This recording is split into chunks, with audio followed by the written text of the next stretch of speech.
Let's turn our attention back to the drought now. Because of the historic drought that we're experiencing, Californians could see mandatory statewide water restrictions coming into play. Everybody in the Bay Area is pretty used to some amount of conservation, but the governor wants more and maybe drastic measures. Crown 4's Will Tran is live with the details. Hi, Will. That could mean levying fines to people. The governor actually met with most of the leaders of water agencies across California, about 2/3 of them, and he said, you got to do more because collectively we are not doing enough. I mean, they actually did a report recently that said instead of conserving, collectively we are actually using more water, and it is a crisis. James and Doria, John Schrabel has been all over the drought, but just to remind our viewers, the governor said January through March were the three driest months in California history. They asked for 15% water conservation.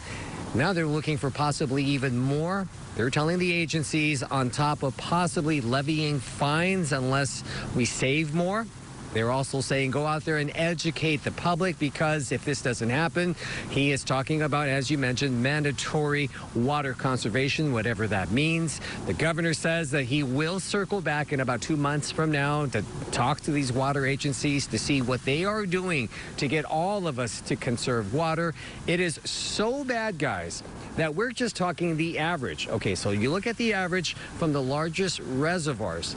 At this particular point, we're 50% of just the average, not even at the top, just the average of the largest reservoirs. And the snowpack, which is very important to our water table, it was only 14% of average this year. That's why they're not even saying this is a water problem. They're actually throwing the word crisis around. Back to you. All right, thank you, Will. 5:10 is the